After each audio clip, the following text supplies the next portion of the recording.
Ang pag-ibig ay hindi ipinipilit. Kusa itong ibinibigay. Kaya pasensya ka na.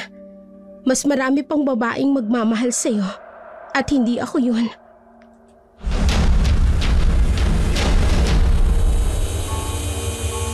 Ay, sa wakas. Nasa mga kamay ko ng kwaderno. Ula ko, orasyon ang nilalaman nun. Kaya masarap ang luto niya. Dahil may itim siyang kwaderno.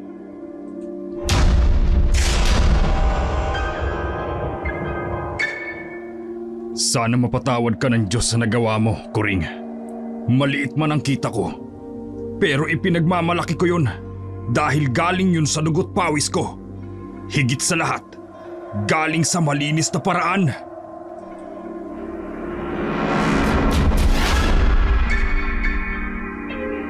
Hindi, Hiraya. Alam ko meron. Aminin mo, nagpapakipot ka lang, di ba? Hindi ako makapapayag na hindi ka malang natitikman, Hiraya.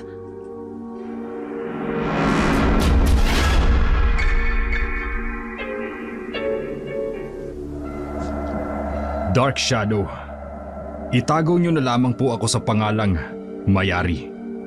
Isa ako sa mga nakikinig ng inyong channel. At nahihilig ako sa mga totoong kwento ninyo tungkol sa mga aswang. Kaya naman, naisipan ko ring magbahagi ng aking kwento. Ang istoryang ibabahagi ko ay naganap noong ako ay 12 anyos pa lamang sa isang maliit na baryo.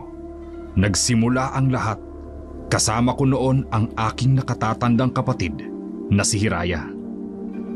Mga suki! Bili na kayo ng lutong ulam ko. Itong bupis. Masarap ito. Sige na, bili na kayo.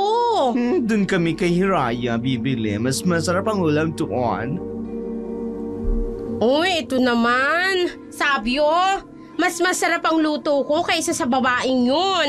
Kaya dito na kayo bumili sa akin.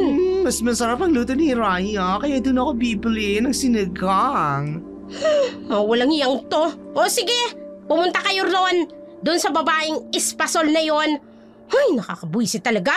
Bakit pa kasi dumating yung babaeng yan rito sa baryo namin? Naubusan tuloy ako ng customer. Malalaman ko rin kung anong sikreto mo, Hiraya. Malalaman ko rin. Matagal nang nagtitinda ng lutong ulam si Kuring sa baryo Kalumpang. Marami siyang suki sa kanyang mga tinda.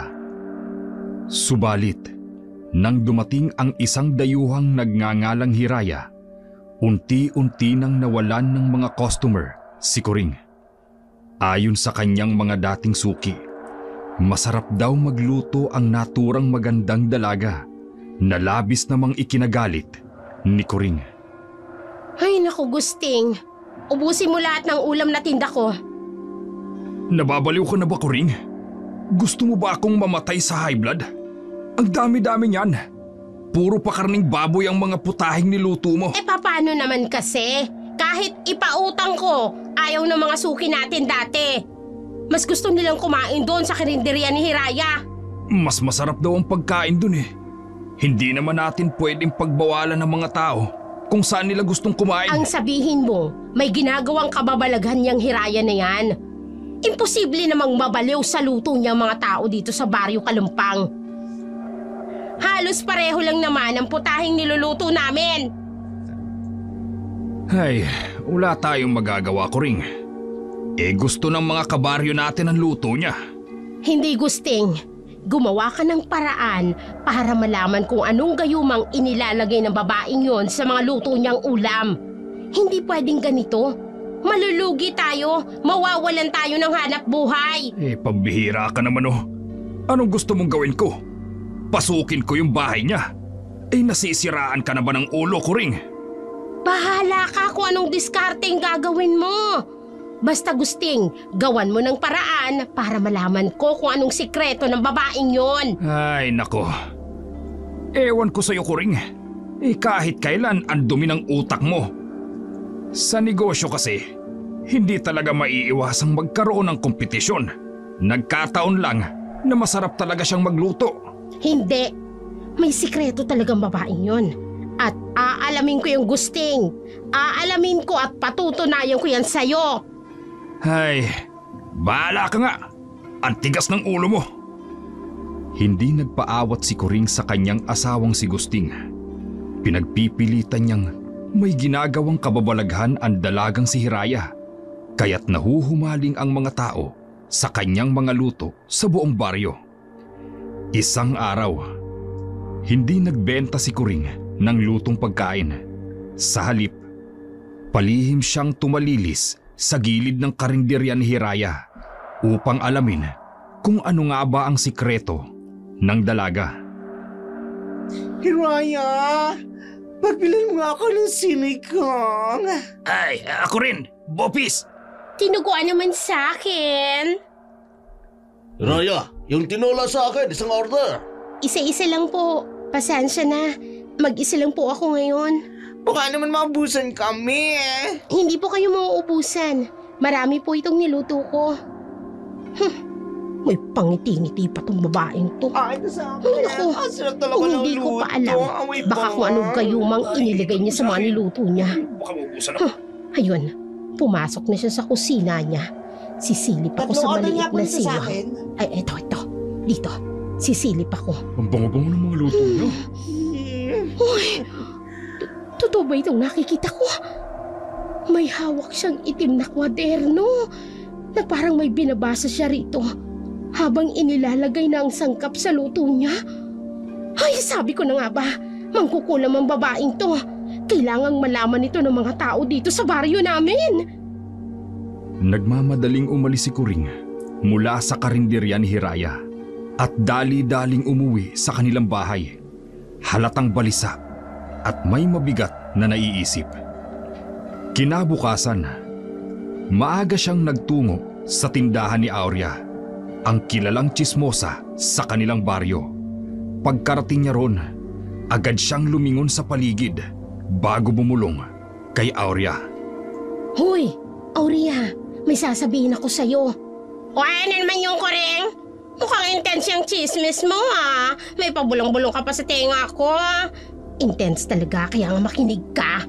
Ay siya, sige, sabihin mo na, madali lang ha. Kahapon pumunta ako sa karinderya niyang si Hiraya. Kasi alam mo na, nagdududa talaga ako sa babaeng yan. O tapos, sumilip ako sa siwang ng kusina niya. Naku, may nakita ko. O, ano naman ang nakita mo? Meron siyang itim na kwaderno at binabasa niya ito habang nagluluto siya. Parang orasyon. Oh, ibig mo sabihin, mangkukulam si Hiraya? Kaya ang ganda-ganda nun. Hoy, hindi mo ba napapansin ha? Hindi normal ang ganda niya. Tinig pang artista. Abay, sobrang kinis ng balat. Sobrang puti, parang espasol. O di ba hindi normal? At bakit meron siyang itim na kwaderno ha? Para sa yun? Ay baka naman may lahi ang mga magulang kaya ganyan siya kaganda. Ito naman. At bakit nga meron siyang itim na kwaderno? Para sa yun? Yun ang hindi ko alam. Diba, sabi ko sa'yo, may kakaiba sa babaeng yan eh. Dapat malaman ng mga kabaryo natin yung kababalaghang ginagawa ng babaeng yan bago pa mahuli ang lahat. Ay, tama ka, Kuring. Dapat malaman ng mga tao sa atin para mapigilan siya. Agad na tumangutango si Kuring bilang pagsang-ayon kay Aurea. Yun talaga ang plano niya. Ang ibulong kay Aurea ang kanyang nakita. Dahil alam niyang hindi mapipigilan ng tsismosa ang kakatihan ng dila nito. Siguradong ikakalat ni Aurea ang balita sa buong baryo. Samantala, kasalukuyang nagsasara ng tindahan ang magkapatid na sina Hiraya at Mayari nang mapansin nila ang mga bulong-bulungan ng mga taong dumaraan. Napatitig sa isa't isa ang dalawa. Unti-unting sumeryoso ang mga mukha. Ate, naririnig mo ba yun? Oo, Mayari. Tayong pinag-uusapan nila. Kakaiba rin ang mga titig nila sa atin. Parang natatakot at nagdududa. Hayaan mo na sila. Ipagpatuloy na lang natin ang pagsasara ng tindahan natin. Baka may naninira sa atin, ate. Kung meron man, hindi natin kasiraan yun. Siyang sumisira ng sarili niyang pagkatao. Halika na, pumasok na tayo sa loob. Ano bang gusto mong ulam? Ipaghahanda kita. Gusto ko yung iga doon na maraming sili. Yes, boss. Sarapan mo ate ha. Kailan ba ako nagluto ng hindi masarap? Masayang pumasok sa loob ng kanilang bahay kubo ang magkapatid. Hindi na nila pinansin ang kakaibang mga titig at bulungan ng mga tao. Para sa kanila, wala naman silang ginagawang masama, kaya wala rin silang dapat ikatakot. Kinabukasan, maagang nagbukas ng karinderya sina Hiraya at Mayari. Kahit na ipinagkalat ni Orya ang tsismis tungkol kay Hiraya, marami pa rin ang dumadayo at bumibili sa kanilang karinderya. Samantalang kay Kuring, iilan na lamang ang suking lumalapit. Muli na namang umusok ang bumbunan ni Kuring sa inis. Hindi na niya napigilang magalit at magparinig ng kung ano-ano sa loob ng kanilang karinderya. Sakto namang naroon ang kanyang asawang si Gusting na agad nakaramdam ng papalapit na sigalot. Iba talaga kapag hinahaluan ng gayuma ang pagkain. Maraming nahuhumaling. Hoy Kuring, magtigil ka nga dyan at nakakahiya ka. Ay bakit naman ako mahihiya? Totoo naman ang sinasabi ko. Palibasa ang isa dyan, gumagamit ng gayuma at ng kademonyohan. Kaya naman maraming bumibili sa karinderya niya. Tama na nga sabi Kuring, pinagtitinginan na tayo ng mga tao. Mas mabuti yun, para malaman nilang totoo. Hoy, kayo, huwag kayong bibili sa tindahan ng babaeng yan. Nilalagyan ng gayumang pagkaing luto niya. Kaya naman kayo nahuhumaling. Tama na nga, Kuring! Ha! Hindi mo na matanggap na mas masarap ang luto sa'yo ni Hiraya! Hoy! Bading! Hala! Walang hiyang to? Ha! Saan Ako punta na nga tayo? itong nagmamalasakit. Ako pang pinapalabas mong masama, bakla! Ha! Totoo naman na! Inggit ka! Magtigil ka! Kahit kailan hindi ako naiinggit sa babaeng yan. Magtigil ka na nga Eh, ang sabi Kuring. ginagawa mo, hindi mo kaingitan! Ha? Bakla! Ha! Taba! Ay, bakla na walang ligo-ligo! Hay! Naliligo ako! Ano? Ikaw nga! Hindi mo naman kuskus yung mga kilikili mo kasi ang laki ng... Ano ba? Hoy! Tama na! Magtigil ka na nga sabi Kuring. Tingnan mo! Nag-aalisa na tuloy ang mga customer natin! Ay, paano kasi? Ginagayuman ng babaeng yan. Aswang yan eh! Mangkukulam pa! Sabi nang tumigil ka na! Hindi na maawat ni Gusting ang kanyang asawa. Panay ang parinig ni Kuring kay Hiraya kahit nasa harap ng maraming tao. Samantala, pinili na lamang ni Hiraya ang manahimik at patuloy na magsilbi sa kanyang mga customer. Isang bagay na lalong nagpainit ng ulo ni Kuring. Kinahapunan, humupa na ang dagsa ng mga mamimili at halos ubos na rin ang mga paninda ng magkapatid. Hindi na napigilan ni Kuring ang sarili. Dumiretso siya sa karinderya ng mga ito at sa tindi ng galit ay parang umuusok ang kanyang mga ilong. Agad na nakaramdam ng takot ang batang si Mayari. Nang makita si Kuring, ramdam niya ang bigat ng presensya ng babae na waring may itinatagong bagyo sa dibdib. Ate, huwag kang matakot, Mayari. Nandito si ate. Hoy! Hiraya! Kung ano man ang ginagawa mong kababalaghan dito sa Baryo Kalumpang, abay itigil mo na. Alam kong may inilalagay ka sa mga iniluluto mong pagkain, kaya nahuhumaling ang mga tao. Wala po akong alam sa sinasabi mo, Aling Kuring. Wala po akong ginagawang masama. Uy, sus! Nagmamaang-maangan ka pa kunyari, ano? Kunyari ka pa na mabait. Hindi mo magagamit sa akin yung maganda at maamo mong mukha. Alam kong may itinatago kang kulo. Pakiusap po, Aling Kuring. Umalis na po kayo. Natatakot na po ang kapatid ko. Hoy, ito ang tandaan mo, Hiraya, ha? Malalaman ko rin ang sikreto mo at ilalantad ko yun sa mga tao. Akala mo ba, hindi ko nakitang itimong kwaderno na ginagamit mo habang nagluluto ka? Nagtungo kayo sa bahay namin? Abay, oo! Kitang-kita ng dalawang mga mata ko na may hawak ang itim na kwaderno habang nagluluto. Ano, ha? Ano yung nasa itim na kwadernong yon? Naglalaman ba yun ng mga orasyon? Mangkukulam ka ba? Hindi po ako mangkukulam. At sa pangalawang pagkakataon, nakikiusap po ako. Umalis na po kayo. Tigilan niyo na po kami sa pambibintang niyo sa amin. Dahil wala po akong ginagawang masama. Di mo ako maloloko. Kung naloloko mo yung mga tao rito sa Baryo Kalumpang, aba ako hindi. Wag ako! Tandaan mo yan! Galit na galit si Coring kay Hiraya at patuloy itong pinagbibintangan ng kung ano-ano. Hindi siya tumigil sa paninira at paninita. Hanggang sa wakas ay umalis din siya sa karinderya. Doon lamang nakahinga ng maluwag ang magkapatid dahil sa tensyon at pagod sa nangyari. Napagdesisyonan nilang magsara ng tindahan ng mas maaga kesa karaniwan. Samantala, kinabukasan, sa bahay ni Coring, dumating ang panganay na anak nitong si Bonifacio. Halatang galing sa malayong biyahe, bitbit ang mabigat na bag. Ay, Bonifacio, anak! Nay. Mabuti naman at umuwi ka na galing Maynila. Hindi ka man lang nagpasabi. Di sana, nasundo ka namin sa pantalan. Mano po, inay? Ay, kaawang ka ng Diyos, anak. Aba, mukhang marami kang dalang pasalubong, ha? Nakaipon po ako ng konti kaya medyo marami ako nabili.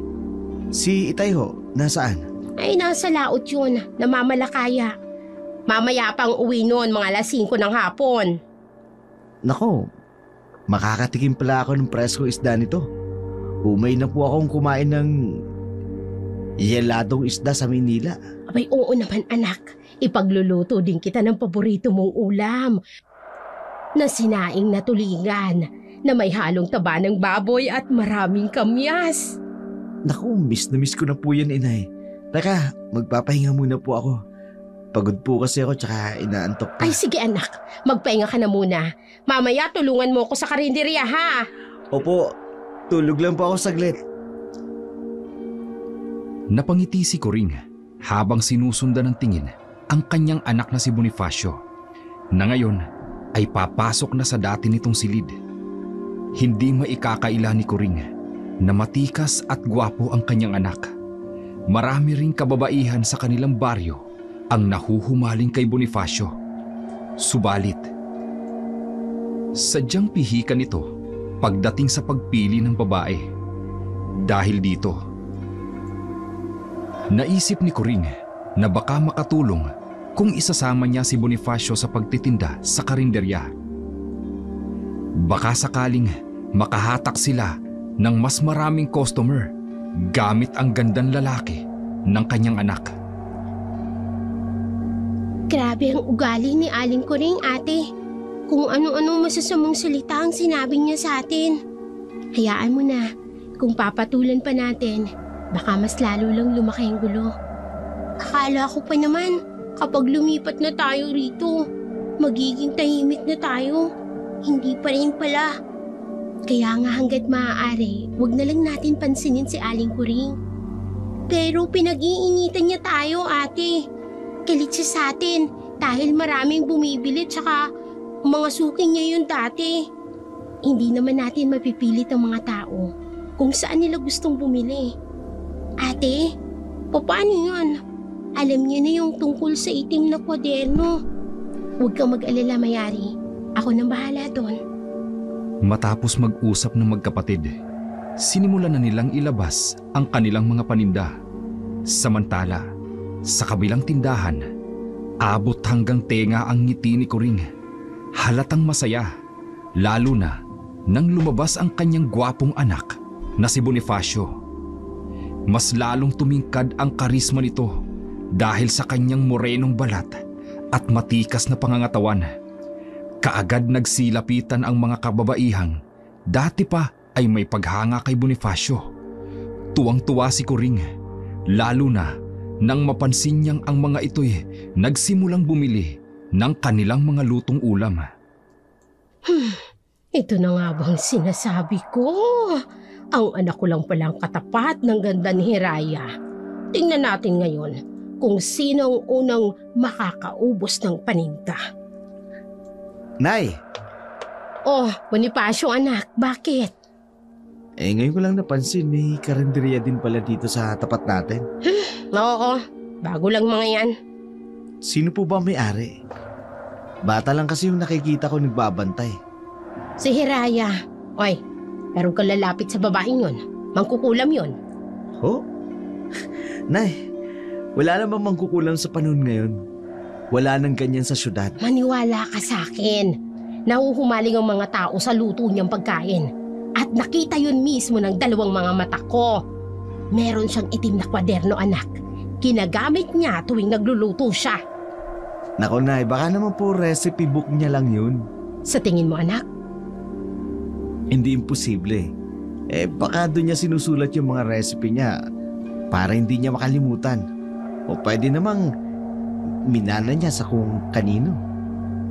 Napaisip si Kuring sa sinabi ng kanyang anak na si Bonifacio bago siya napatingin sa karinderya ni Hiraya na gaya ng dati ay pinipilahan na naman ng mga mamimili. Muli siyang napabaling kay Bonifacio na sa kasalukuyang nagsasandok ng lutong ulam para sa isang customer. Pagkatapos ay muling bumaling ang kanyang tingin sa karinderya ni Hiraya at doon ay lihim siyang napangiti.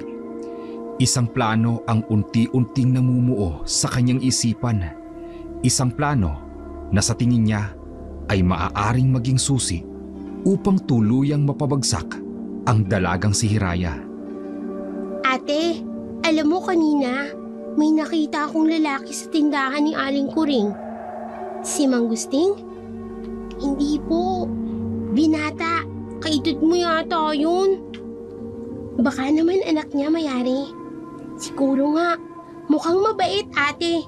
Hindi katulad ni Aling Kuring. Masungit at palaging nakasigaw. Ikaw talaga, baka may makarinig sa'yo. Malalagot tayo niyan eh. Totoo naman galit siya sa atin. Kasi lagi niya nga tayong pinariringgan eh. Hayaan na natin. Kapag pumatol tayo, masasayang lang ang oras natin. Alam mo, mga ganyang tao, hindi na dapat yan pinag-aaksihan ng panahon. Kung nabubuhay lang sana si Lola Salome. Pero wala na si Lola Mayari. Tayo na lang dalawa, kaya kailangan nating magsumikap. Opo ate, tutulungan kita palagi sa pagtitinda para makaipon po tayo ng pera. Mabuti, gusto ko kasing mag-aral ka sa susunod na pasukan. Tahimik ang magkapatid na Mayari at Hiraya habang nagtatalop ng gulay at naghihiwa ng iba pang sangkap para sa kanilang lulutuin kinabukasan. Nasa labas sila ng kanilang bahay kubo. Nakaupo sa bangkitong kawayan, abala sa kanilang gawain. Nasa ganoong ayos sila nang mapadaan si Bonifacio. Napabaling siya sa dalawa at agad na napako ang kanyang mga mata sa magandang dalagang si Hiraya. Kulay ginto ang mahaba at alon-alon nitong buhok. Makinis at maputi ang balat at maamo ang mukha nito. Napasinghap si Bonifacio nang humarap sa kanya si Hiraya. Napakaganda ng dalaga. Matangos ang ilong. Namumula ang mga labi. Mahahaba ang pilik mata. At ang kulay ng mga mata ay tila kakulay ng kanyang buhok. Light brown na parang ginto kapag tinatamaan ng araw. Hindi malaman ni Bonifacio ang kanyang gagawin. Ramdam niya sa sarili na bihag ng magandang si Hiraya ang kanyang puso.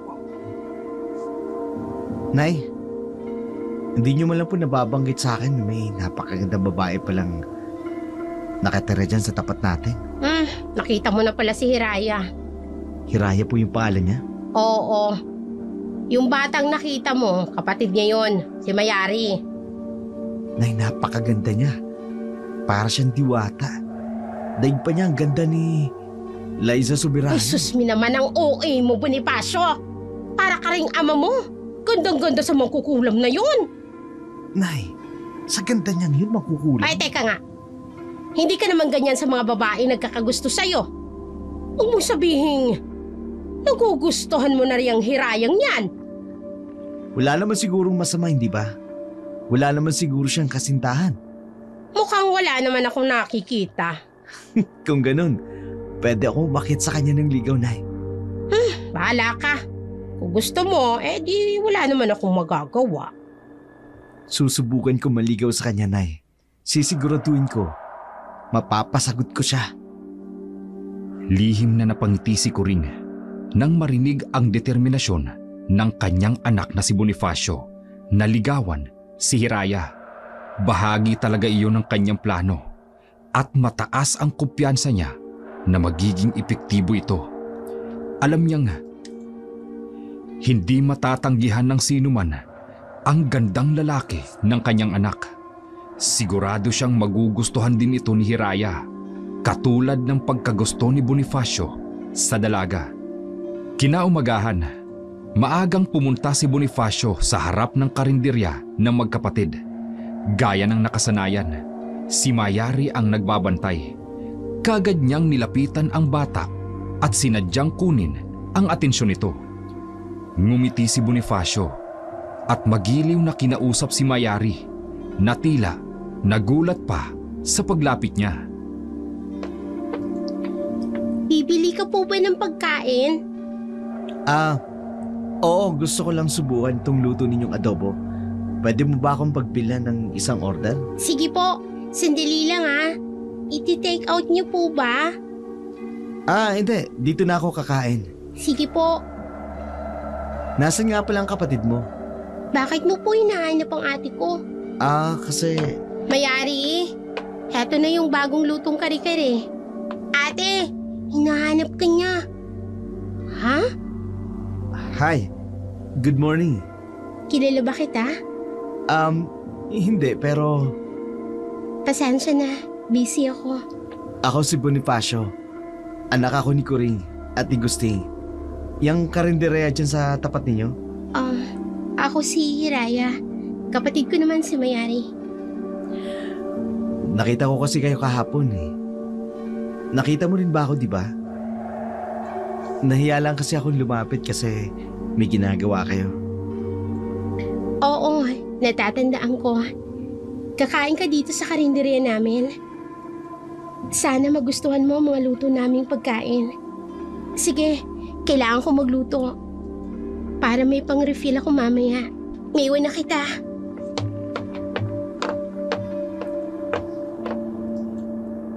Nangingislap ang mga mata ni Bonifacio habang sinusundan ng tingin si Hiraya. Napakaganda talaga ng dalaga, lalo na sa malapitan. At higit pa ron, napakabango ng kanyang natural na halimuyak para kay Bonifacio. Lalo itong nagpalalim sa damdaming unti-unting namumuo sa kanyang puso. Nang ihain sa kanya ni Mayari ang adobong luto ni Hiraya, agad niyang tinikman ito. Sa unang subo pa lang, nahalina na siya. May kakaibang sarap ang putahe, parang may mahika. Isa itong uri ng pagkain na hindi mo matatalikuran, na uulit-ulitin mo at babalik-balikan kahit pa hindi mo maintindihan kung bakit. Napakaganda niya, inay. Napakasarap ng luto niya. Grabe. Hindi ko akalain na malalab at first sight ako ng ganito sa kanya. Hoy, Bonifacio, para kang timang dyan. Nakausap mo man lang ba na matagal ang babaeng yon? Hindi po. Oh. Pumasok agad siya Hindi na lumabas pa ng kusina. Uy, may tinatago talagang babaeng yan, Bonifacio. Kaya bilis-bilisan mo kagad ang panliligaw. Dapat sagutin ka kaagad yan, ha? Pero nay, medyo mailap po Uy, anak naman. Di paamuhin mo. Gamitin mo yung kagwapuhan mo. Hoy! Ano yung pinag-uusapan niyo mag-ina? Ay, nako. Huwag kang mangyalam dito, Gusting. Hindi mo kasing gwapo ang anak mo. Ay nako, lalong hindi mo yan kamuka. Bakit naman hindi, ha? Ano ba kasi ang pinag-uusapan ninyo? Tungkol po kay Hiraya, itay. Nais ko po kasi siyang ligawan. Ano? Hoy Bonifacio, inutusan ka ba nitong nanay mo na ligawan si Hiraya, ha? Hoy, Gusting. Manahimik ka nga. Wala akong inuutos dyan sa anak mo. Sarili niyang kagustuhan na ligawan si Hiraya. Ay, maniwala ako sa'yo, Coring. Napakainit ng dugo mo dyan kay Hiraya. Paano ako maniniwala na wala kang binabalak? Alam mo ikaw, kontrabida ka talaga eh. Tay, di pa ako inutusan ni nanay. Sadyang nahalina lang po talaga ako sa kakaibang ganda ni Raya. At alam ko po, hindi niya ako magagawang tanggihan. Lalo na sa gandang lalaki kong to. Alam ko magugustuhan niya ako, inay. Oh, kita mo na? Wala akong ginagawa. Magpasalamat pa nga yung babaeng yan at nagustuhan siya nitong anak natin. Maraming nagkakandara pa dyan. Nagpapaalala lang ako, Kuring. Matapos ang pag-uusap ng mag-anak tungkol kay Hiraya, pinanindigan ni Bonifacio ang kanyang desisyon na ligawan ng dalaga. Palagi na siyang napapadako sa karinderya ng magkapatid, umaasang makuha ang atensyon ni Hiraya. Subalit, taliwas sa inaasahan niya, tila mas naging mailap si Hiraya sa kanya. Hindi siya nito madalas hinaharap at kung kinakausap man niya, ay matipid lamang ang sagot nito. Walang init, walang interes. Doon unti-unting nakaramdam ng paninibugho si Bonifacio. Hindi niya matanggap na ang kauna-unahang babaeng labis niyang natipuhan ay tila walang kahit katiting na pagtingin sa kanya. Sa unang pagkakataon, ang isang babae ay hindi bumigay sa kanyang karisma. Oh, anak, bakit naman ganyan ang mukha mo? Kumusta ang panliligaw mo kay Hiraya? Nay, mas lalo po siya nagiging mailap sa akin. Ano? O ba yung kapal naman ang mukha niya? Kung ganun talaga, ikaw na nga itong sumusuyo sa kanya. Tapos aayaw pa siya.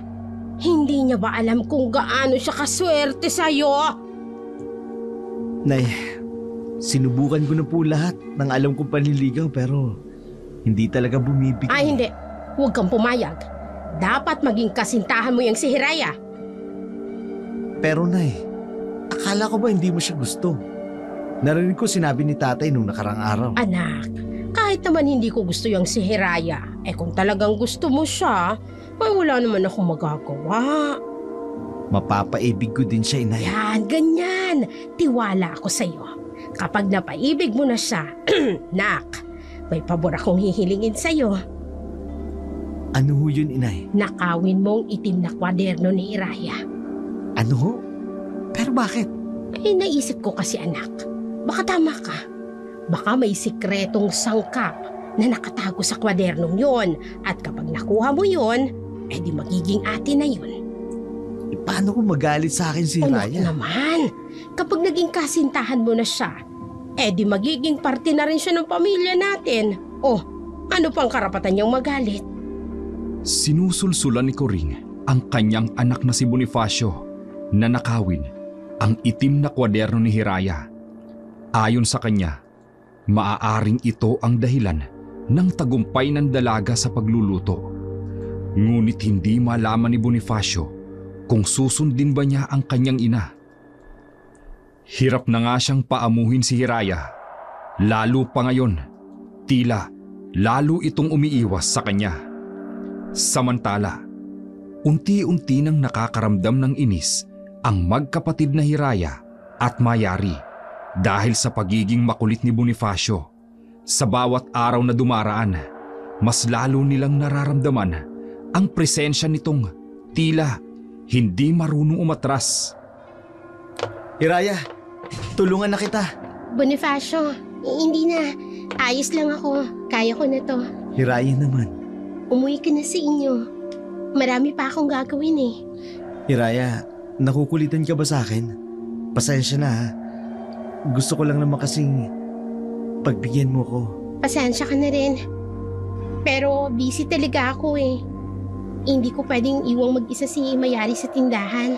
Hiraya, tanggapin mo na kasi ang pag-ibig ko. Kapag naging kasintahan mo ko, hindi ka na mahirapan pa. Bonifacio, ang pag-ibig ay hindi ipinipilit. Kusa itong ibinibigay. Kaya pasensya ka na. Mas marami pang babaeng magmamahal sa'yo. Hindi Bakit? ako yun. May iba ka ba? May nanliligaw ba sa'yo bukod sa akin? Ano bang sinasabi mo? Wala. Sadyang ayaw ko lang talagang tumanggap ng manliligaw. Hindi mo ko pwedeng ayawan ni Raya. Hindi mo ba alam? Marami nagkakandara pa sa akin babae. Pero ikaw lang ang bukod tanging pinagtuunan ko ng pansin. Pasensya ka na talaga. Pero wala talaga akong pagtingin sa'yo. Hindi, Raya. Alam ko meron. Aminin mo na sa akin, nagpapakipot ka lang, di ba? Wala nga. Wala talaga. Hindi. Hindi pwede. Hindi pwedeng wala. Dapat meron. Nakaramdam ng matinding pagkainis si Bonifacio. Hindi niya akalain na babasti din siya ni Hiraya. Dahil sa sama ng loob, dumayo siya sa inuman at tuluyang nilunod ang sarili sa alak. Habang lumalalim ang gabi, unti-unting humalo sa kanyang lungkot ang galit.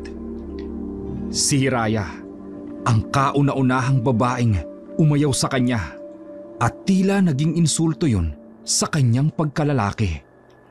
Samantala, pauwi na si Bonifacio at pasuray-suray sa kalasingan nang mapadaan siya sa harap ng bahay kubo ng magkapatid.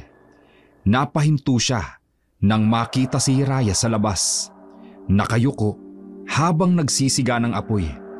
Sa liwanag ng apoy, lalo pang naging kahali-halina ang dalaga sa kanyang paningin. Napakaganda mo talaga, Hiraya. Para kang diwata sa ganda. At hindi ako papayag na hindi ka maging akin. Hiraya! Oh, Bonifacio, anong ginagawa mo dito? Gusto lang naman masilayan ng mapang-akit mong ganda eh. Lasing ka. Umuwi ka na. Hindi. Dito lang ako. Hindi ako payapa na hindi ka malang natitikman ni Hiraya. Ano ba? Bitiwan mo ang braso ko. Lasing ka. Umuwi ka na. Balik lang. Ano ba? Ang bastos mo! Ha? Tinulak mo ako? Ang lakas ng loob mo, ha? Bakit dahil maganda ka? Pwes walang ibang makikinabang sa ganda mo kundi ako lang. Dito! Bitiwan mo ako! Tulong! Walang tutulong sa'yo, Raya.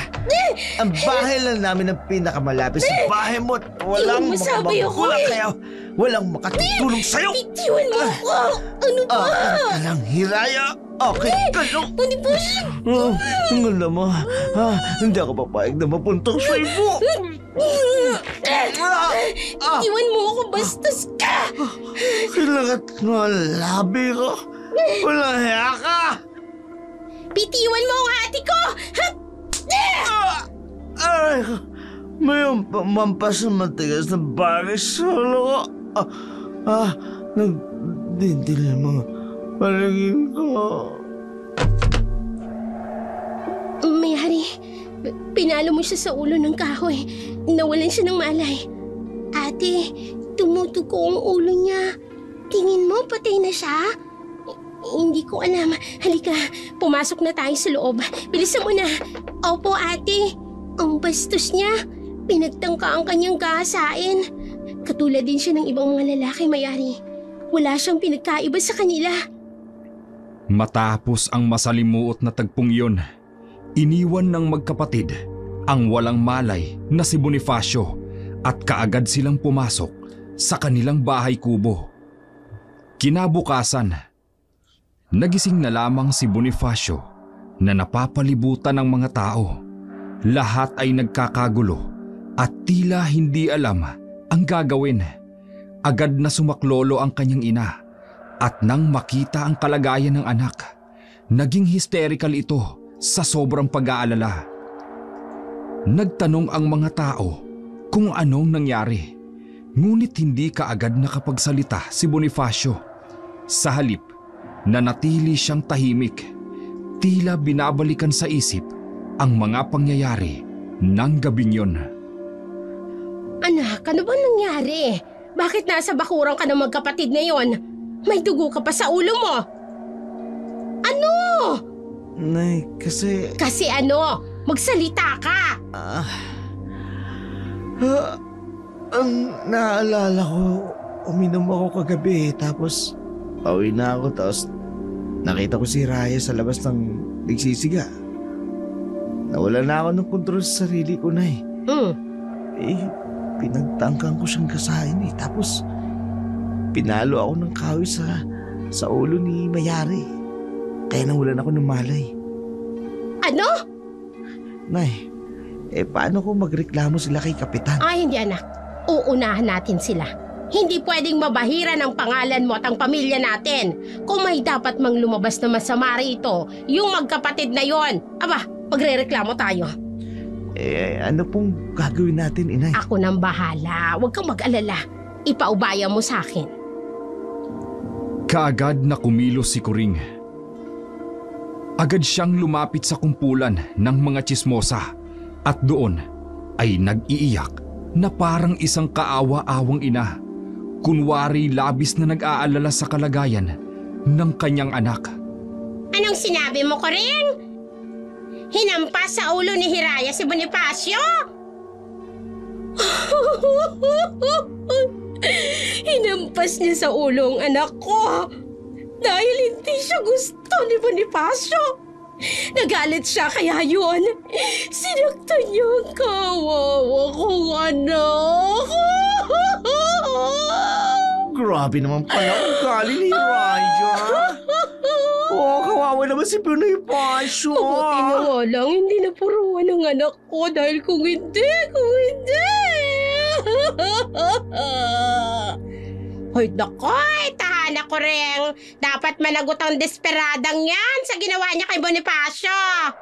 Tama! Ay, tama. Maraming salamat at nauunawaan niyo ako bilang isang ina. Ay, mga kasama, halika kayo. Pupuntahan natin ang bahay ng desperadang babaeng yan. Ay, tara! Tara! Ay, hintayin niyo ako! Lihim na napangiti si Kuring nang mapansin ang galit ng mga tao na unti-unting nababaling kay Hiraya. Hindi nagtagal, tinahak ng mga tao ang landas patungo sa bahay kubo ng magkapatid at nagsimulang magsigawan. Tinatawag si Hiraya at Mayari upang lumabas ng kanilang tahanan. Hiraya! Lumabas ka dyan! Raya! Lumabas ka! Lumabas! Grabe ginawa mo sa kay Pogi niya! Ano? Bonifacio ko? Ate, may mga tao sila sa bahay natin. Lumabas ka dyan! Ano ba to? Lumabas! Ano bang nangyayari? Bakit galit na galit sila? Ay, lumabas sabi kayo dyan! Hindi ko rin alam, ate. Baka dahil kay Bonifacio. Hoy! Baka nga mayari.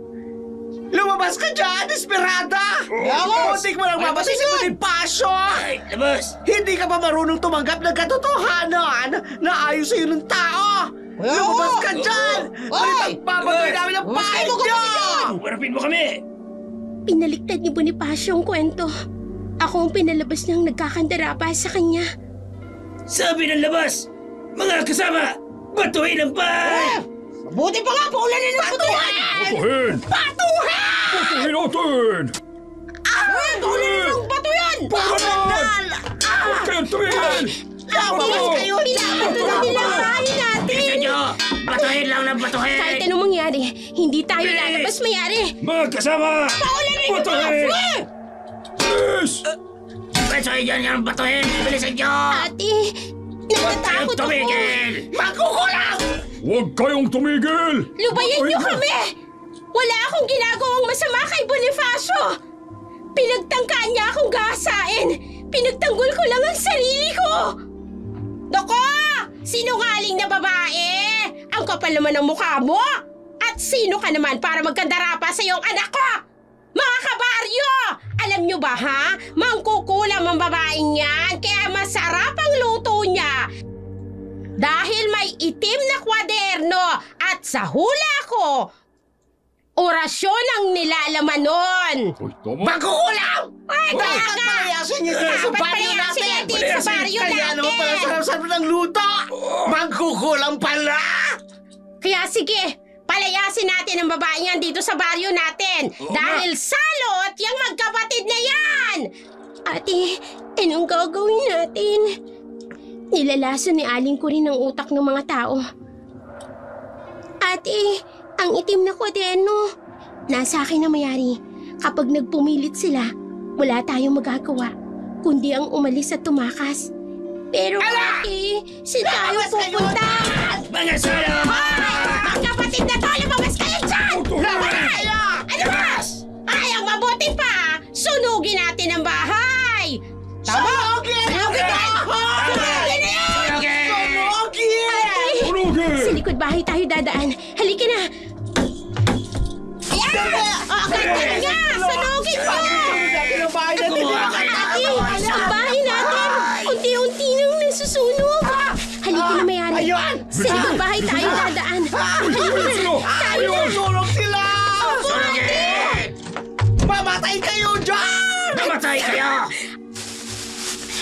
Ate, ang bahay natin, unti-unti nang nasusunog. Halika na, mayari. Sa likod bahay tayo dadaan. Tayo na! Tayo! Sugit! At saan kayo pupunta, ha?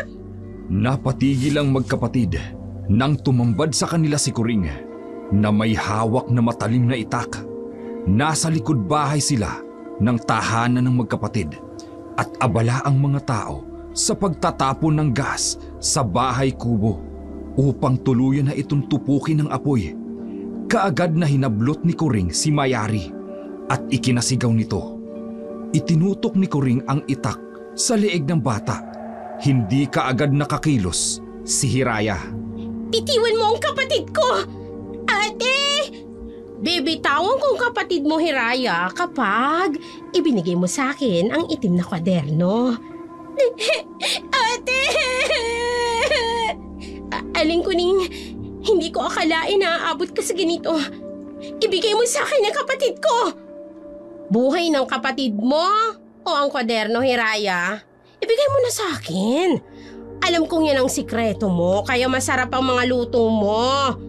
Ang kapatid ko, Aling Kuring, pakawalan mo. Ibibigay mo ba o hindi? Bibilang ako hanggang 3. Sa oras na hindi mo ibigay sa akin, masasaktan ang kapatid mo. Sige, ibibigay ko sa'yo. Pero sabay tayo, ha? Iaabot mo sa akin si Mayari at iaabot ko sa'yo ang kwaderno. Ay, di sige. Mabilis ko naman palang kausap. Oh, akin na. Mayari, abutin mo ang kamay ko. Opo, ate. Akin na sabi ang kwaderno. Heto, kunin mo. Mayari, takbo! Hoy, sa wakas! Hoy! Nasa kamay ko ng kwaderno. Oh, ang magkapatid! Tumakas sila! Ay, hindi pwede! Mga kabaryo!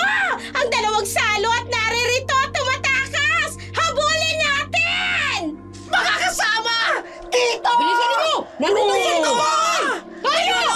Nandito at mga talatson! Nandiyan nyo! Dali! Habulin natin! Habol! Habol! Habol! Hinabol ng mga tao ang magkapatid. Sumuong sila sa kasukalan ng gubat. Subalit, patuloy pa rin silang sinusundan ng mga tao. Pati na rin si Kuring. Umiiyak na si Mayari dahil sa takot. Habang pilit namang tinatatagan ni Hiraya ang loob para sa kapatid. Ate! Inaabol pa rin nila tayo! Tumakbo lang tayo, Mayari. Hindi nila tayo dapat na maabutan. Ayun sino! Bilisan ninyo! Bilis! Hindi dapat makalayo yun! Bilis! Ayun! Hulihin niyo ang magkapatid na yan! Dalhin niya kay Kapitan! Dapat managot sila sa ginawa nila sa anak ko! Takbo, Mayari! Ate, wala na tayo mapupuntahan! Nasa taas na tayo ng bangin! Isang lawa yung nasa ibaba! Kumapit ka lang sa akin! Ha! Sa wakas! Naabutan rin namin kayo. Wala na kayong mapupuntahan pang magkapatid. Sumuko na lang kayo sa amin. Wala kaming kasalanan. Bakit kami susuko? Pinagtangkaan mo ang buhay ng anak ko. Siyang nagtangkang halayin ako! Hoy, sinungaling! Ginayuma mo ang mga tao sa baryo namin. Mangkukulam ka. Salot! Di ba, mga kasama? Salot ito! Salot! Salot ang magkamatid! Sa ating dalawa, Aling Kuring, sino ang mas asal mangkukulam? Ako na pinagbibintangan nyo na walang ebidensya? O kayong tumutugi sa amin ng walang laban? Sumuko na lang kayo. Mga kasama! Hulihin natin sila! Hulihin natin! Hulihin na yung dalawang yun! Ate, anong gagawin natin? Tatalon tayo. Ano? Hulihin ang dalawa! Talon, Mayari! Ate! Hulihin!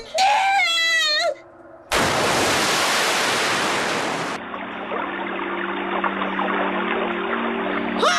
Tumalon sila sa bakyan! Hayaan niyo naman luno na mga yun! Sa ilalim ng lawa! Hoy, mamatay na yung mga yun. Sigurado yun. Lalim yun eh. Ay, sa wakas. Nawala ka na rin sa landas ko, Hiraya. At nasa akin pa ang itim na kwaderno mo. Matagumpay na ngumiti si Kuring nang mawala sa kanyang paningin ang magkapatid. Naisip niya, sa wakas, wala na siyang karibal sa pagninegosyo sa kanilang baryo. Samantala, hapong-hapo ang magkapatid nang umahon mula sa malalim na lawa.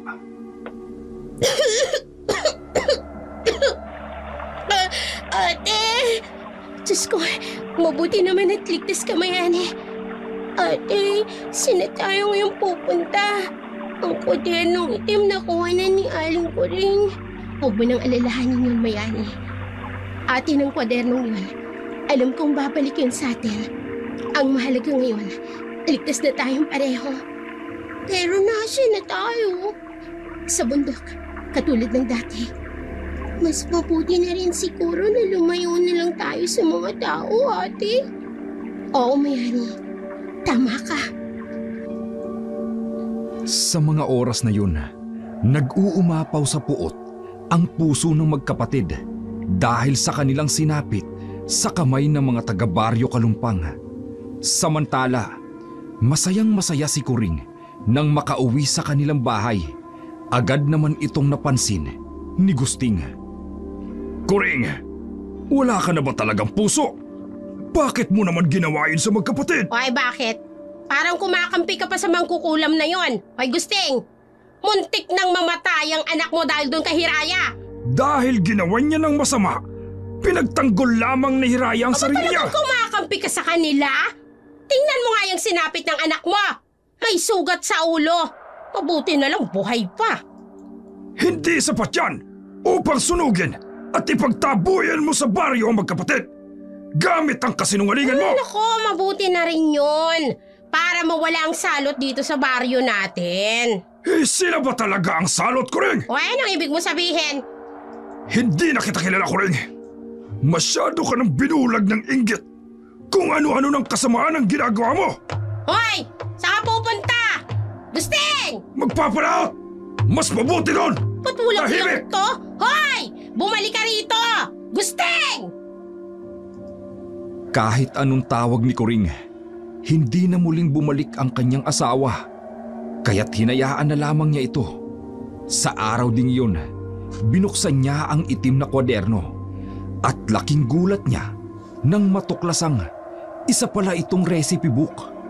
Lahat ng reseping naroon ay ang mga niluluto ni Hiraya.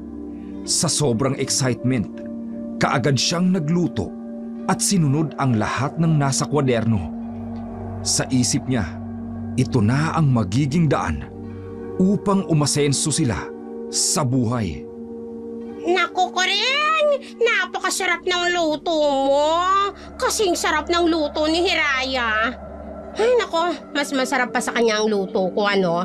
Kaya sige na, bumili na kayo at magluluto ako ng marami. Uy, talagang bibili ako. Papakyawin ko na itong pinakbet. Abay, napakasarap ng luto mo, Kuring! Oy, ako rin. Minsan na tayo Teka lang, nag-away, no? hindi Pero kayo may mati na mauubusan. tayo. Huwag kayong mag-alala. Nay, Ang dami po yatang tao. Ay, gustong-gusto nila yung luto ko, anak. Sige na, tulungan mo na ako. Oh, ikaw na magbigay ng ibang order. Sige ho. Ay, mga suki, huwag kayong mag-alala ha. Lahat kayo mapagbibilhan. Oh, pila lang, pila. Oh, sige na, pila na. Papa B! Oh, Bonifacio! ay kayo, magsipila kayo ron.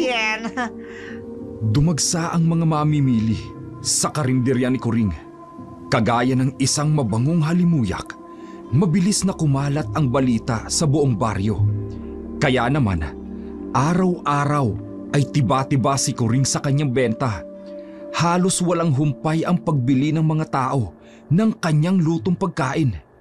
Kaya't kaagad niyang pinaumpisahan ang pagpapaayos ng kanilang bahay. Ay, Kuring, nakapagtataka naman yata. Bakit biglang dumagsa ang mga customer natin? Halos hindi na sila nagluluto sa bahay nila. Araw-araw dito sa atin bumibili ng pagkain. O, ayaw mo ba nun? Hindi naman sa ayaw. Pero imposible lang kasi. Kahit noong wala pa si Hiraya dito. Hindi naman ganito karaming bumibili sa atin. Ngayon halos parang oras-oras bumibili sila ng pagkain. Ay, naku, Gusting. Kung ano-anong napapansin mo. Magpasalamat ka na lang dahil magaling akong dumiskarte. O, tingnan mo. Kung hindi dahil sa akin, hindi maayos tong bahay. Hoy, Kuring, magtapat ka nga sa akin. Anong ginawa mo? Oh, ano namang ibig mong sabihin? Hindi ako maniniwalang basta na lamang lalakas ang karinderya natin ng ganito. Magtapat ka sa akin. Anong ginawa mo sa magkapatid? Wala akong ginawa sa kanila, Gusting. Teka. Yung itim na kwaderno. Yung itim ng kwaderno. Tama. Diyos ko. Kinuha mo ba yun, Kuring? Magtapat ka sa akin. Oo na. Oh, ano naman? Bakit mo ginawa yun? Anong laman ng kwaderno, Kuring? Mga recipe lang naman, Gusting. Wala namang ibang laman. Ninakaw mo ang recipe ni Hiraya. Kuring, hindi na talaga kita kilala. Ay, nako! Ang dami-dami mong arte. Tulungan mo na nga lang akong asikasuin yung mga customer sa labas. Kuwawa naman si Bonifacio. Mag-isa siya doon. Kuring, sana mapatawad ka ng Diyos sa ginawa mo. Walang pakialam si Kuring sa mga sinasabi ng kanyang asawa. Basta't siya ay masaya sa limpak-limpak na salapi na kinikita niya.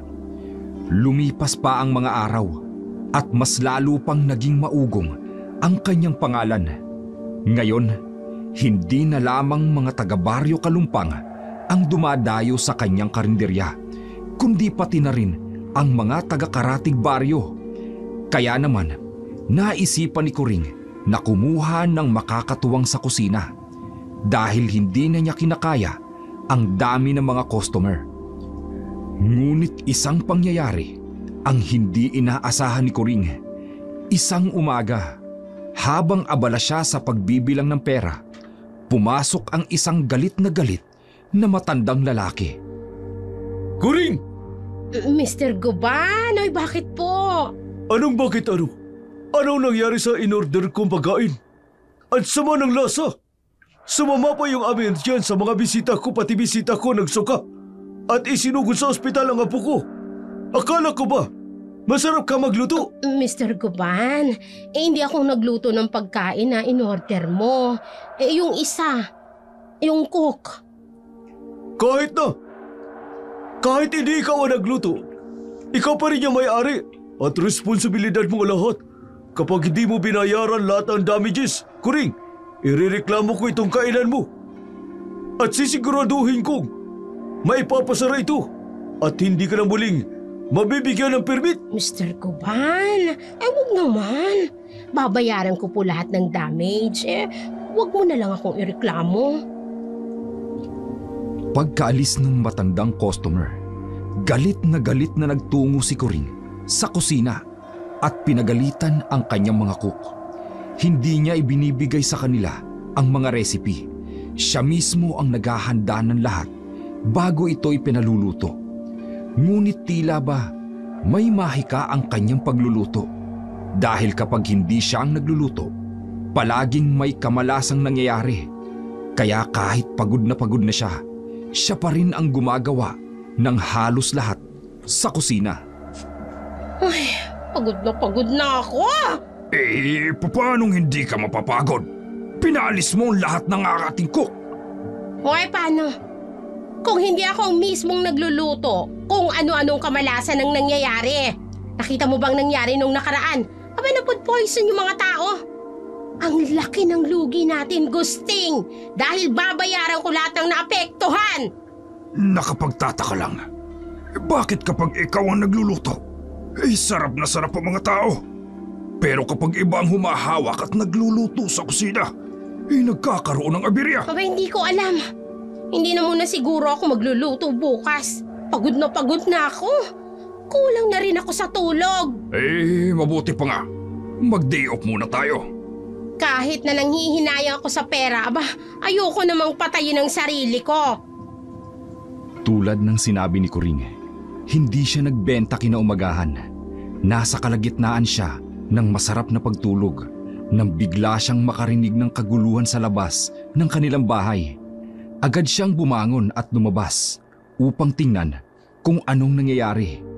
Ngunit ganoon na lamang ang gulat niya nang makita ang mga taong binabato ang kanilang bahay. Nabasag pa ang bagong kabit na bintana dahil sa pambabato. Kaagad siyang sumigaw upang patigilin ang mga tao. Tumigil kayo! Ano ba nangyayari?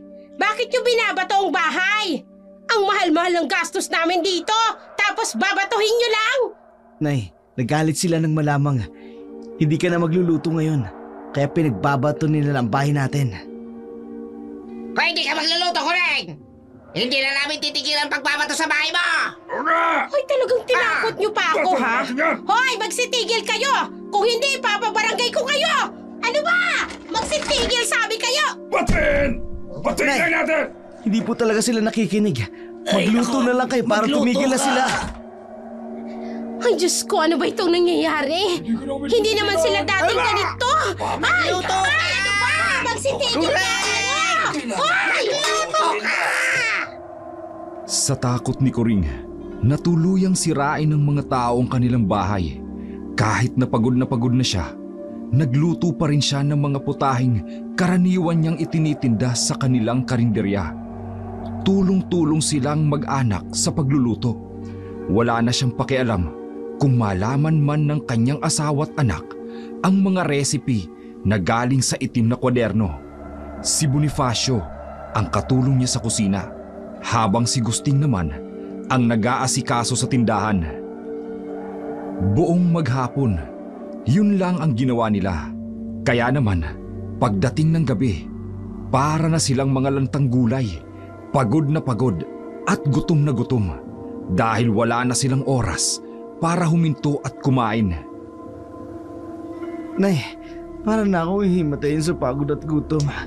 Hindi na humuhupa ang mga namimili kanina. Kumain na lamang kayo kung anong tirang pagkain dyan. Hindi ko na kayo magluto pa. Wala nang pagkain, simot na lahat. Simot na nga talaga lahat, Coring. Ay, kung ganito ng ganito, mamamatay ako sa pagod. Ito naman ang gusto mo, di ba? Ang maraming benta. Ayan, libo-libo ang nasa kaa mo. Tay, matutuwa na lang po tayo sa dami nating pera. Mabibili ko ng gusto ko. Tingnan mo, makakabili na tayo ng kotse. Ay, Bonifacio, kahit kailan, hindi ko hinangad ng kayamanan, lalo na kung galing sa iba. Tumahimik ka nga, Gusting. Kaya wala tayong asenso noon dahil hindi ka marunong dumiskarte. Kontento ka na sa kung anong nauhuli mo sa dagat. Maliit man ang kita ko, pero ipinagmamalaki ko yun, Coring. Dahil galing yun sa dugot pawis ko. Higit sa lahat, galing sa malinis na paraan. Ay, nako, ang dami mong drama. Nakikinabang ka rin naman sa mga perang nakukuha ko sa karinderya. Hindi na umimik pa si Gusting. Napabuntong hininga na lamang siya at napailing nang makita ang anak na kumukuha ng libu-libong pera mula sa kinita nila sa buong araw.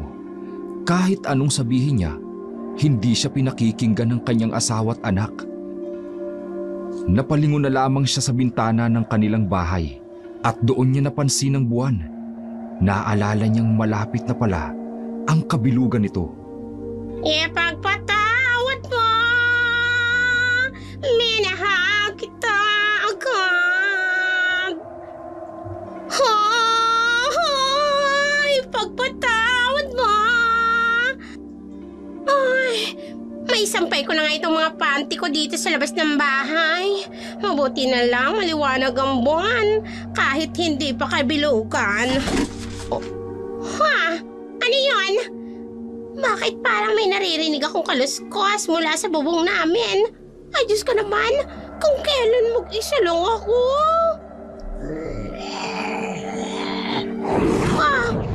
Hindi. Anong klaseng nilalang ang nakikita ko? Parang halimaw. Ang haba ng kuko at ang pangil. Namumula ang mga mata. Hindi! Aswang! Tulong! Tatakbo ako! Aray ko! Natapilok pa ako. Ang sakit. Hindi! Ang aswang! Naririyan na siya! Dadambayin niya ako!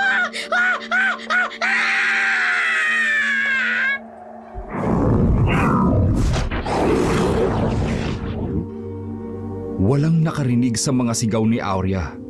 Nilamon ng kadiliman ng gabi ang kanyang tinig, kasabay ng paglapa ng aswang sa kanya. Kinabukasan, laking pagtataka ni Gusting nang makita ang asawa na halos tunggain na ang isang pitsil ng tubig. Kaagad niya itong nilapitan at tinanong kung ano ang nangyayari sa taong ito. Koring, anong nangyayari sa'yo? Nauuhaw ako, Gusting. Marami naman tubig sa kusina. Gusto mo bang ikuha kita? Hindi napapawi ng tubig ang uhaw ko. Ano? Hindi naman kita maunawaan dyan. Paanong hindi napapahawi ng tubig? Kanina pa ako umiinom ng tubig, Gusting. Pero walang nangyayari. Mas lalong tumitindi ang pagkauhaw ko. Ay, Koring, hindi kita maunawaan. May sakit ka ba? Wala akong sakit. Nauuhaw lang talaga ako. Ay, tumabi ka nga dyan. At pupunta ako ng kusina. Kailangan kong uminom. Koring, ay naku Diyos ko. Ano bang nangyayari sa'yo? Labis na nagtaka si Gusting sa ikinikilos ng kanyang asawa. Hinihingal ito at pinagpapawisan. Habang malikot ang mga mata, na tila ba may hinahanap na maiinom.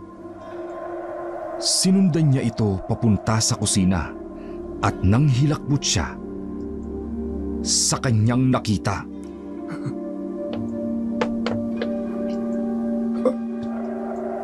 Bakit mo iniinom ang dugo ng baboy na gagamitin sa dinuguan? Uhaw na uhaw ako, Gusting. At etong dugo lang ang nakapawi ng pagkauhaw ko. Mahabagin Diyos! Anong nangyayari sa'yo, Koring? Gusto ko ng karne. Karne? Anong klaseng karne? Preskong karne. Teka, ikaw? Ako? Oo, ikaw. Gusting, naamoy ko ang dugo mo at ang presko ng laman mo. Diyos ko po, hindi na normal ang asawa ko. Aalis na ako rito. Baka kung ano pang gawin niya sa akin. Gusting! Bumalik ka rito! Gusting! Walang habas na tumakbo si Mang Gusting palabas ng kanilang bahay.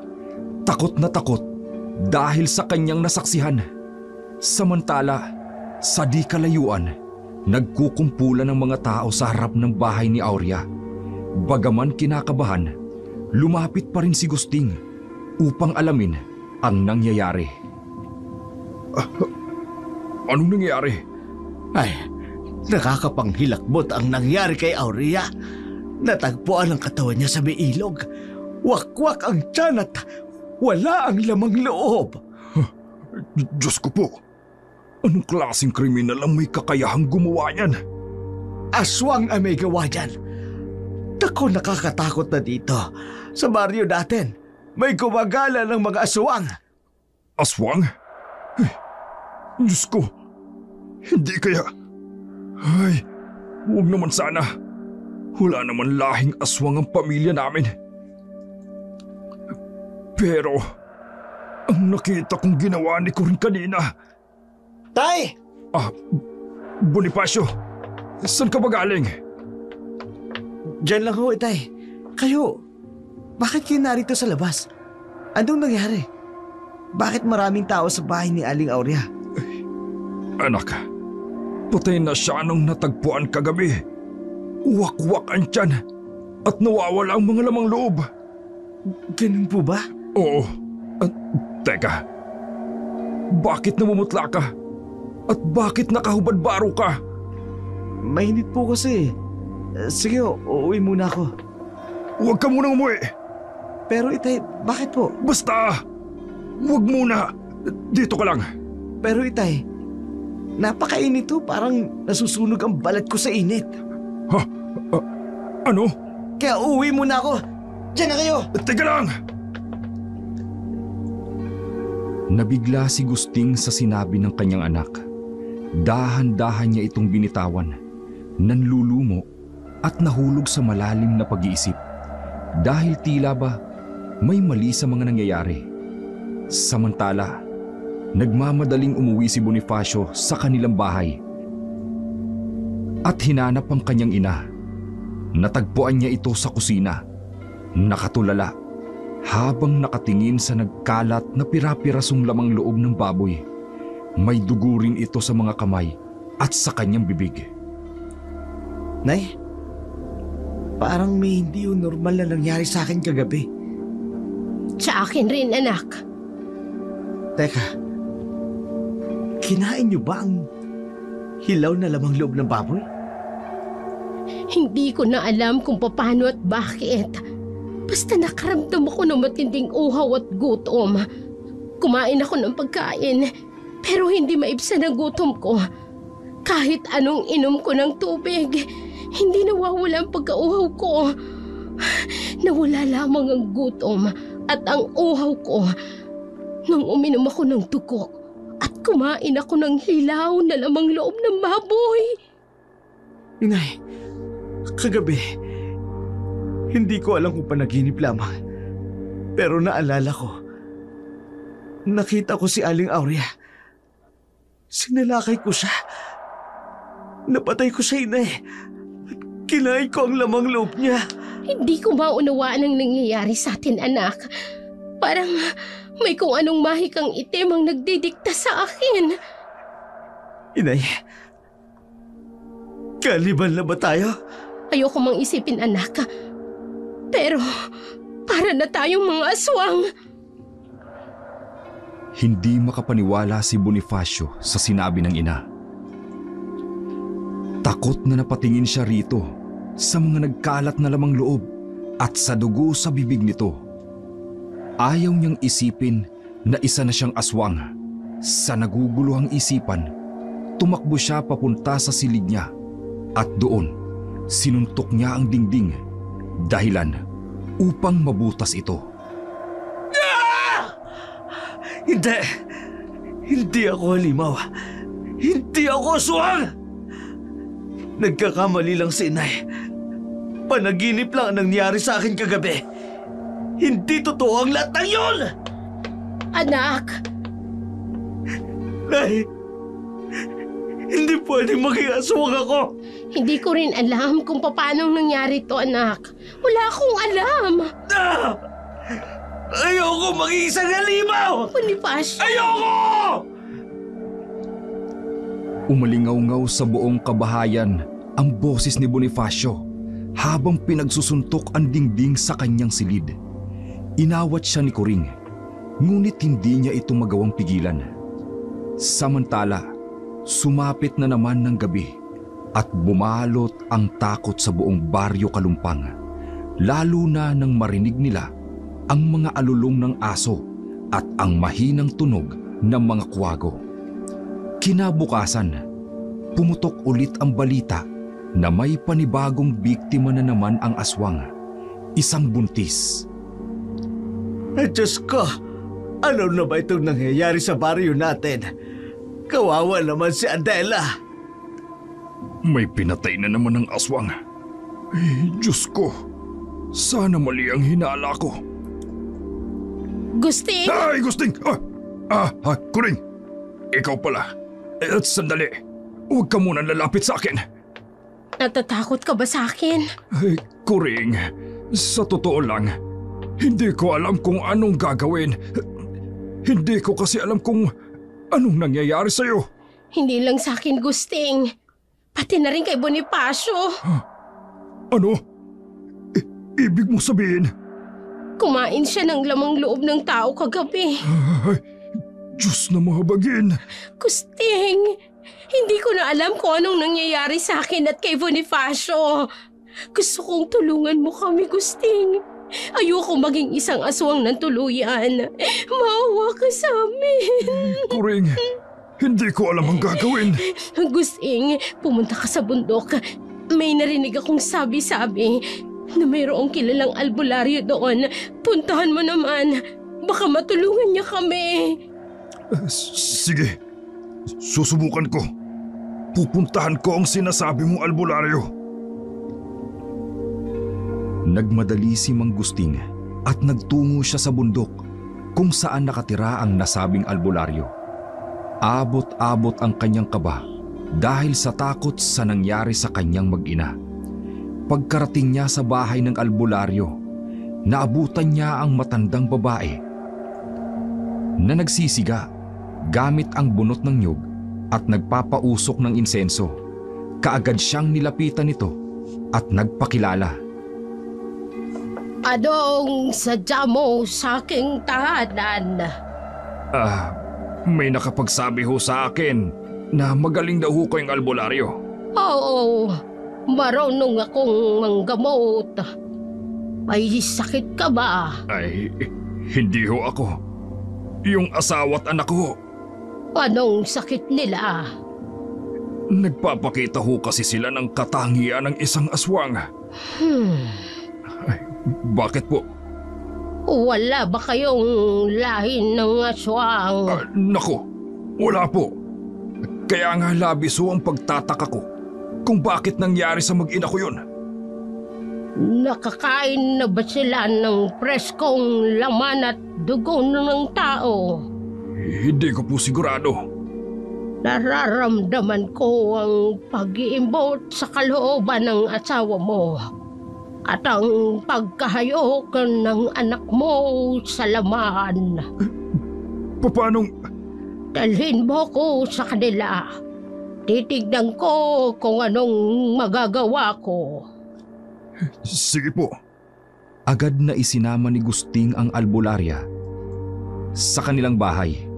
Patago niyang pinapasok ito upang hindi makita ng mga tsismosa nilang kapitbahay.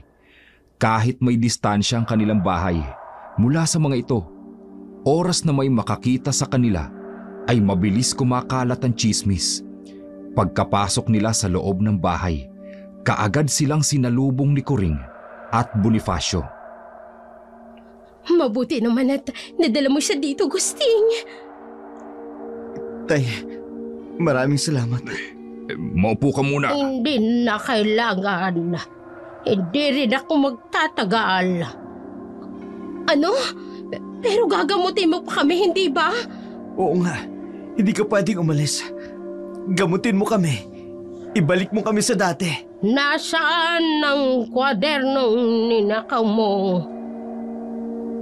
O paano mong nalaman ang tungkol sa kwadernong itim? Gusting, sinabi mo ba sa kanya? Kuring, wala akong sinasabi sa kanya na kahit ano. Ay kung ganon, paano niya nalaman? Wala kayong may tatago sa akin. Ibigay mo sa akin ng kwaderno. Kahit anong mangyari, hindi ko yun ibibigay sa'yo. Gusto mong tulungan ko kayo, hindi ba? Oo. Pues, ibigay mo sa akin ng kwaderno. Ibigay mo na, inay. Pero sa akin yun. Hindi sa'yo yun. Inagaw mo lamang yun sa babaeng may itim na kwaderno rito sa baryo. Pero dahil sa kasakiman mo, Kaya ito napunta sa'yo. Walang hiya si Hiraya, oo. Siya bang may pakana ng lahat ng ito? Ibigay mo na lamang sa akin ang kwaderno. Walang nagawa si Kuring nang kunin ni Bonifacio ang itim na kwaderno mula sa baul ng kanyang ina at ibigay ito kay Mayang. Kaagad na lumabas ng bahay si Mayang at sumunod sa kanya si Gusting. Nang nasa daan na sila, pabalik sa bundok, ay kinausap siya ng matandang albularya. Ang kwadernong ito ay nagdadala ng 2 uri. Anong ibig ninyong sabihin? Swerte at kamalasan. Depende kung sinong may hawak. Ang kabayaran ng kasalanan sa paggamit nito ay ang sumpa ng pagiging aswang. Si Hiraya ang unang may hawak niyan. Pero payapa naman ang pamumuhay nila noon. Hanggang sa ginulo sila ng asawa at anak ko. Dahil mabuting kanilang kalooban.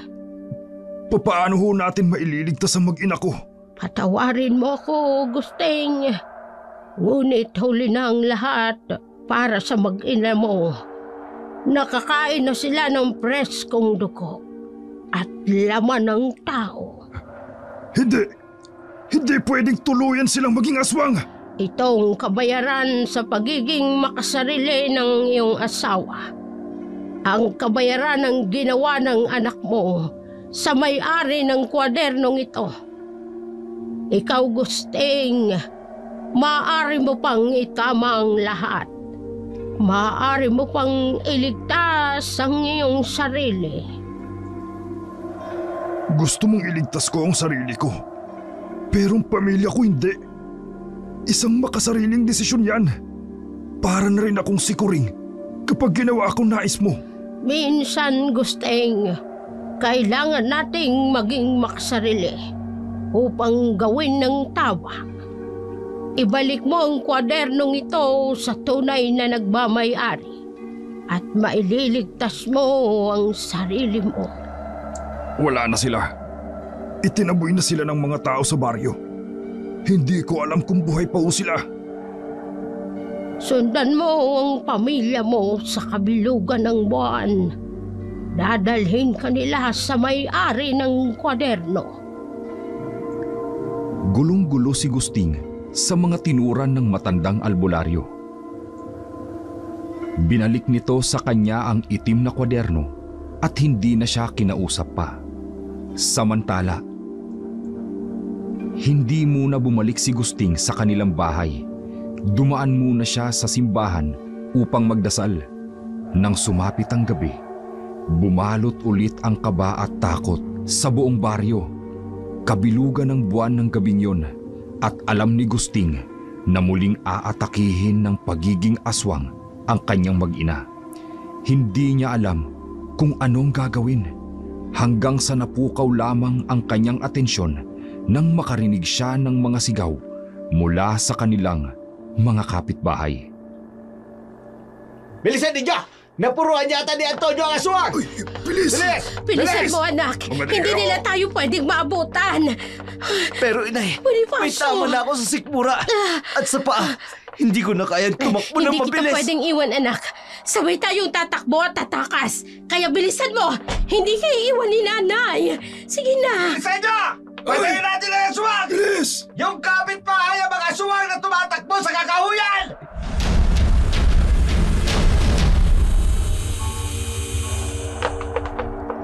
Diyos ko, baka mag-ina ko na yun.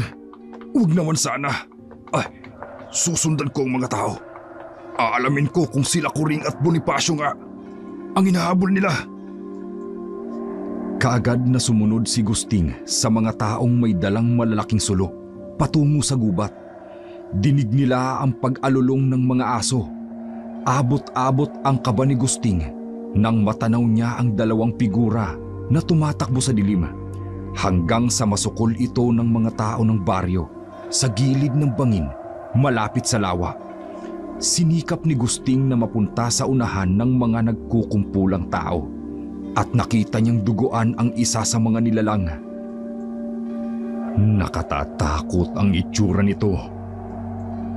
Mahabang dila, mabalahibong katawan, matutulis na kuko at mabahong amoy. Maya-maya pa, unti-unting nagbago ng anyo ang isa sa kanila at tumambad sa mga tao ng Baryo Kalumpang ang dugoang si Bonifacio. Si Bonifacio! At si Aling Kureng! Sila ang aswang! Sila ang pumatay kay Aurea at Adela! Parang awan nyo na! Huwag nyo kaming sasaktan! Hindi namin ginustong maging ganito! Si Hiraya ang may kasalanan ng lahat! Oo, kinulam niya kami. Ginamit ang kwadernong itim niya. Mga sinungaling! Oo! Sinadya niyong palayasin ang magkapatid upang makapagasi kayo ng lagim dito sa Baryo Kalumpang! Pinaniwala niyo kami! Sa inyo, mga kasinungalingan! Hindi totoo yan! Nagsimula lang mangyari ang lahat ng ito sa amin nang makuha ko ang itim na kwaderno. May sumpa ang kwadernong yon. Sumpa ni Hiraya! Hindi kami naniniwala sa iyo, mga alagad ng demonyo! Mga demonyo! Dakpin sila at sunugin! Hindi! Hindi, huwag niyo kami sasaktan. Maawa kayo sa amin! Hindi kami mga tunay na aswang! Biktima lang kami! Maawa kayo sa amin! Sunugin ang mag-inang aswang! Hindi! Sunugin! Hindi! Sunugin! Sunugin! Tuluyang napaatras si Gusting nang suguri ng mga tao ang kanyang mag-ina. Hindi na siya napansin ng mga ito at kinuyog nila si Bonifacio at Kuring. Itinali sila sa tig-isang puno at gumawa ng malaking tambak ng mga tuyong kahoy sa paligid na mag-ina. Binuhusan ito ng gas at nagsimula ng magliyab. Panay ang hiyaw ng mag-ina, samantalang si Gusting ay hindi malaman ang gagawin. Hindi siya makalabas mula sa kanyang pinagtataguan at naiiyak siya, lalo na't wala siyang magawa. Nang tuluyan ng silaban ng mga taga-baryo ang kanyang mag-ina. Hindi! Magpabayad kayo! Patawarin niyo ako, Kuring. Patawarin niyo ako, Kuring at Bonifacio. Wala akong magawa upang iligtas kayo. Pero huwag kayong mag-alala. Ihiganti ko kayo. Mamamatay rin ang mga taong sumulong sa inyo. Pinapangako ko yan! Sa ilalim ng kabilugan ng buwan, binuklat ni Gusting ang itim na kwaderno at hindi na mga recipe ang nakasulat dito, kundi mga inkantasyon, iba't ibang orasyon at dasal. Hindi niya maunawaan, ngunit may kakaibang pakiramdam siyang naiintindihan ang mga nakasaad doon. Naalala niya ang sinabi ng albularya na kailangan niyang ibalik ang naturang kwaderno sa may-ari nito upang iligtas ang kanyang sarili. Subalit, ano pa ang silbi ng pagliligtas sa sarili kung wala na ang kanyang pamilya at tumatak na sa isipan ng mga tao na sila ay pamilya ng aswang? Kinabukasan, nagkagulo sa baryo dahil sa paglaganap ng kakaibang sakit. Ano ba itong nangyayari sa baryo natin? May mga sakit na mga bata at matatanda. Ate, anong nangyayari? Bakit nagkakagulo ang mga tao dito sa Baryo Kalumpang? Ang kwaderno. Ginamit ang kwaderno sa kasamaan. Kailangan natin itong mabawi, Mayari. Alam naman natin kung sinong may hawak na kwaderno, hindi ba? Si Aling Kuring. Hiraya! Sino po kayo? Ako si Mayang, isang albularyo. Mabuti naman at nakita ko kayo. Halika kayo, sumunod kayo sa akin. Tungkol ho ba ito sa kwaderno? Oo. Napasakamay ito ng mga maling tao. Inagaw niya ito sa akin. Tinakot na papatayin ng kapatid ko. Kailangan natin siyang pigilan, Hiraya. Sumunod ang magkapatid sa albularya. Dinala sila nito sa isang maliit na kubo at doon sinabi nito ang mga nalalaman tungkol sa mga araw na nawala sila sa Baryo Kalumpang. Pinalayas kami ng mga tao rito. Wala na nga ho sana kaming balak bumalik. Pero nararamdaman kong may kakaibang nangyayari. Kaya narito kami upang bawiin ang kwaderno. Wala na si Kuring at Bonifacio. Kinuyog sila ng mga tao at sinunog. Ngayon ay nakay Gusting ang kwaderno at mukhang ginagamit niya ito upang maghigante. Isang malaking pagkakamaling ginagawa niya, Aling Mayang. Walang kabuluhan ng paghihigante. Kahit anong paghihigante ang gawin niya, hindi niya na maibabalik ang buhay ng kanyang mag-ina. Sarado ng isip niya, Hiraya. Kailangan natin siyang pigilan bago pa mamatay ang lahat ng tao rito sa Baryo Kalumpang dahil sa epidemyang ipinapakalat niya. Kaya ko siyang harapin. Tutulungan kita. Maraming salamat po, Aling Mayang. Sa gubat, natitiyak ko na doon lamang siya maaaring magtago. Kinagabihan, maririnig ang daing ng mga bata at matatandang may sakit dahil sa epidemyang pinakalat ni Gusting. Mas lalo pang nanghihilakbot ang mga tao nang umatake ang isang nilalang na katulad ng mag-inang Kuring at Bonifacio. Kinain nito ang ilang batang may sakit bago tuluyang naglaho sa karimlan. Kinaumagahan, maririnig ang palahaw na iyak ng mga residente dahil sa karumal-dumal na pagpatay sa kanilang mga kapamilya. Matindi ang galit ni Gusting. Gusto niyang ubusin ng mga tao rito sa baryo. Magtutungo na po tayo ngayon sa gubat, Aling Mayang. Dahil habang lumilipas ang oras, mas lalong lumalakas at nagiging mas maalam ang inkantasyon ni Mang Gusting. Tama ka, Hiraya. Tayo na. Mayari, tayo na. Opo, ate. Nagtungo ang tatlo sa gitna ng gubat. Inihanda ni Mayang ang kanyang mga pangontra sakaling magpakita si Gusting sa kanila. Mas mabuti na ring maging handa dahil hindi nila alam kung gaano ito kalakas bilang isang aswang. Maya-maya pa, nakarinig sila ng kaluskos at lumabas si Gusting. Hiraya! Hindi ko akalain na babalik ka sa baryong ito! Hindi ba't itinakwil ka na rin ang mga tao rito? Hindi silang dahilan kung bakit ako bumalik. Mang Gusting, may mahalaga akong bagay na dapat bawiin. Ang kwaderno! Ibalik mo na sa kanya ang kwaderno, Gusting. Wala nang saysay kung maghihiganti ka pa. At wala na ring saysay kung ibabalik ko pa sa kanya ang kwaderno. Patay na ang mag-ina ko. Wala na akong pamilyang babalikan. Subalit maaari ka pang magbagong buhay, Mang Gusting. Alam kong hindi ka masama. Nadudurog lamang ang iyong kalooban nang dahil sa nangyari sa iyong pamilya. Subalit hindi mo yung kasalanan. Mag-ina mo ang gumawa ng kanilang sentensya. Nang dahil sa kwadernong ito, kaya nawala ang mag-ina ko. Kung hindi ka sana dumating sa baryong ito,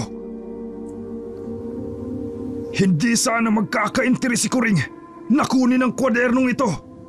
Kaya ikaw ang may kasalanan kung bakit nasira ang pamilya ko. Huwag mong isisi sa akin ang pagiging ambisyosa ng asawa mo, Mang Gusting.